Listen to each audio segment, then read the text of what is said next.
3, 2, 1. This is AJ here for interview 1. Can you introduce yourself? Yeah, hi, my name is David Collins.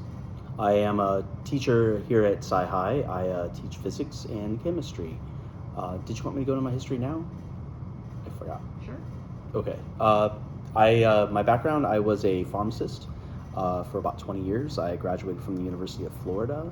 I have a doctor of pharmacy degree, worked as a retail pharmacist for 20 years, and now I teach. All right. What do you believe are common challenges faced when learning chemistry? It is different than most of the other subjects. Generally, most people think of reactions when they think of chemistry, how things interact with one another. But what it really fundamentally boils down to are these complex arrangements of electrons, and it's really hard to grasp that concept.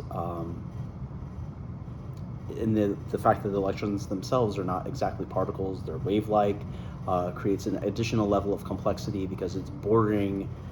We're now talking about objects that are small enough that they behave quantum in nature, and that's where a lot of the principles that we see arise from, and we don't normally deal with quantum type particles in our daily life, and usually chemistry is the first subject that you're going to go into where you're dealing with things that are small enough for that to matter.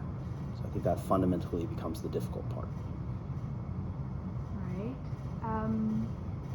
Do you believe instructional videos could help with such issues? Absolutely. The more ways that people can see a subject broken down, the more simply it can be explained. It's better for visual learners, better for auditory learners. You get a lot of media at one type when you're watching a video, and people can focus on what component of that works best for them. So I think having videos is definitely superior to having like text in a book, for sure. For you specifically as a former pharmacist and now a teacher, how do you think these videos could help you? Well, if they're introductory in nature, I could certainly play them prior to going into subjects. If they're a little more in depth, I can use them to get deeper in detail in a subject that I've already introduced. If they're very basic in nature, something that is interesting, kind of lighter fare, something more interesting will drive people to be curious about the subject. And if people are curious about something, they're a lot more likely to kind of listen to you when you're trying to explain the workings of it later. Do you have anything else to add? Yeah, I would like to know what would make you feel like this is the most successful project.